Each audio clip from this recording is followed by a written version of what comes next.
For mga boses, may original yung song by Marilyn. Title po niya, I Am Rich. Chichester.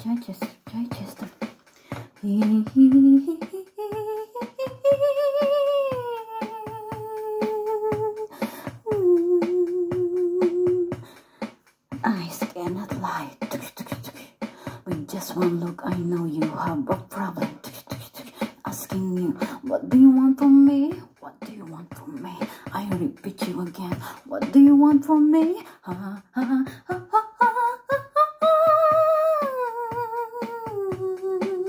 Do magic.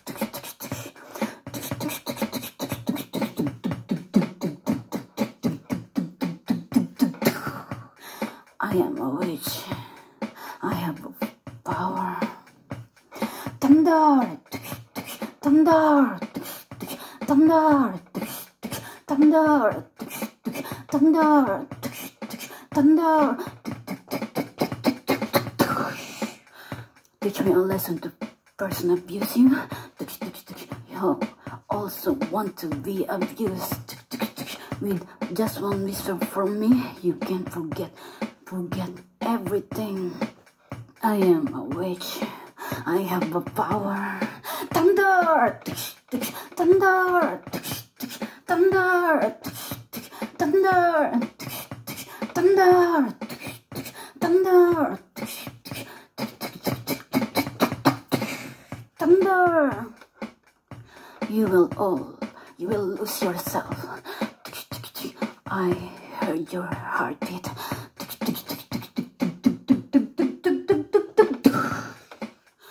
You will find yourself in the void.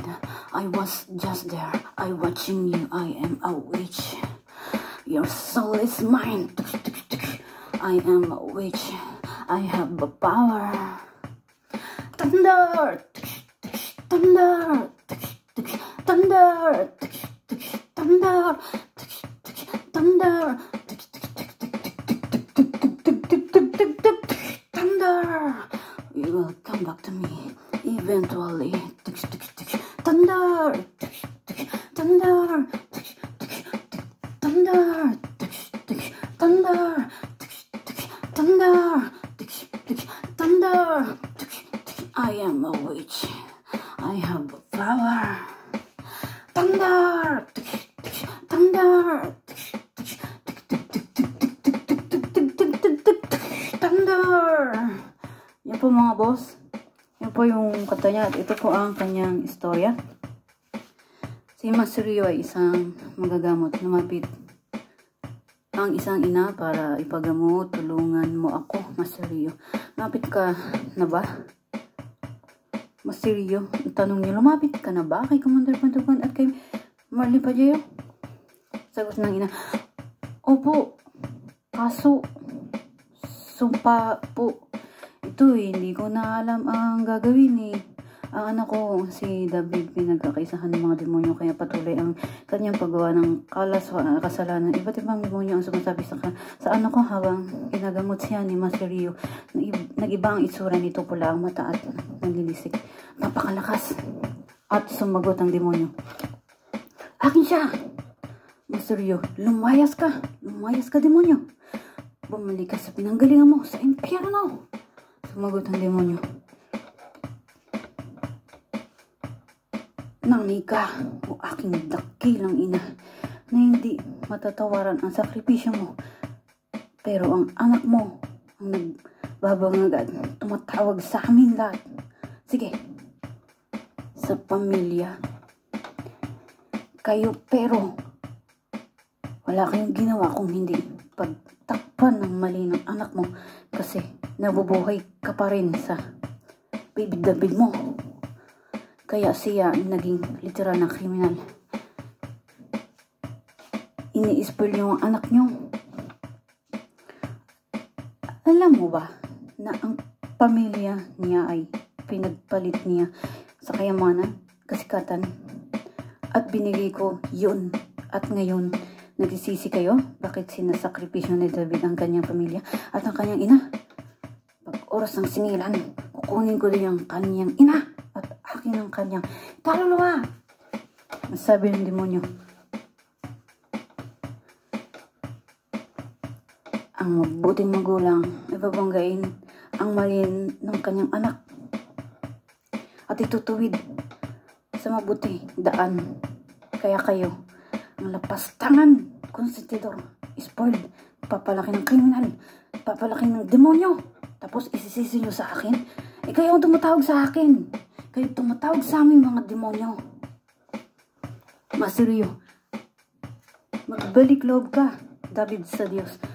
Mabago pa ang buhay mo. Saan ka puputlutin kung kaisa isang tao ang iyong ina nagmamahal sa iyo ay kukunin pa ng demonyo? Patunay na hindi madali ang pagbabago, pero kaya mo yan, David. Gumising ka. Pagbalik sa ulirat ni David, tuluyan nang lumabas ang demonyo, pero isinama ang kanyang ina nakakadena. Dahil hindi papayag ang demonyo nang walang kapalit at nagsisisi si David sa lahat ng pagsisisi ay laging nasa huli. Sana hindi na lang nagsakripisyo. Di ko na sana inalay ang aking pamilya, kundi ako na lang sa sarili ko. Hindi na ako ng dami ng iba. Sana tuto akong magmahal ng aking pamilya. Pero wala, minahal ko lang sarili ko kasi makasarili ako. Singsisi si David sa lahat.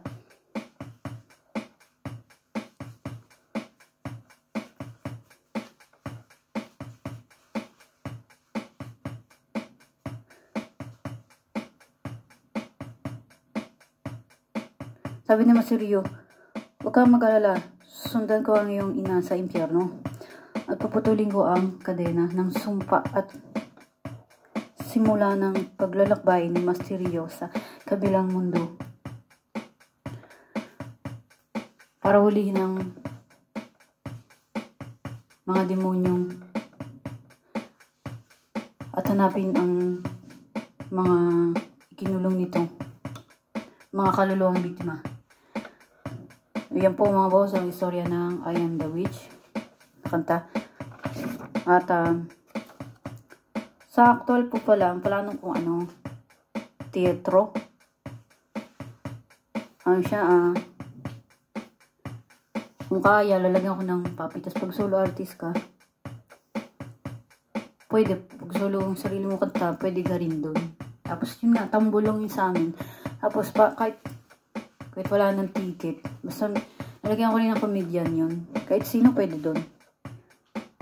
Kailangan ko ng Tagalupa. Tapos iba-iba, bala yung iba yung anong kaya nilang ilalabas natin kanilang tali. Pwedeng solo artist, pwedeng hindi, pwede sila magdalang gitara nila sa reels, pwedeng hindi. Tapos sa amin, tambol lang, tapos pero wag mo na kayo masa, ano pa lang yan, pangarap, plano. Pero pag may lupa, madali na lang yan. Saka, para masahuran yung mga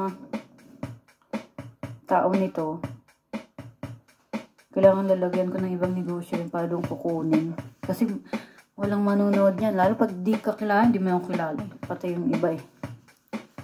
So, gagawin ko lang yan para ano. Parang teatro. Okay. Iba. Sana pagkakaya gawin ko rin ng puppet. Tapos kakaibang istorya doon. So yun pa mga boss. Sana nagustuhan nyo.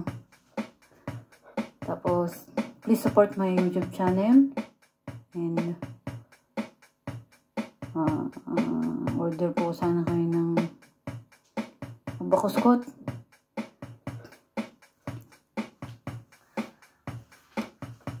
Maraming salamat po mga boss. At naalala ko lang, gawa na sana dati yan eh. Kaso hindi naman ako naninira. Karamihan kasi yung kausap ko, nasilaw sa pera. Akala nila yun lang, balak lang nilang makaisa. Tapos nung nakaisa na, di akala ko totoo na, nandyan na. Niligaw pa ako, nasan yung lupa, niligaw ako. Tapos yung sa huli, nag-ano ng baril. Tapos sabi ko, wala, kinuha lang yung pera. Yun yung madalas ako, naligaasa. Naalala ko lang, sana gawa na unti-unti yung plano kong teatro eh. Wala eh. Nasilaw sa pera eh. Pero Ngayon kasi wala na akong trabaho. Tsaka yung mga boss, naghirap ngayon. Hirap din magtrabaho dito. Pero, itong pangarap ko, pilitin ko naman itong lupa lang naman kailangan. Mas madali na lang yan. Siguro hindi naman ako uuwi hanggat hindi pa ano. Pero please support mga boss, malaking bagay yan. Maraming salamat po. Ciao.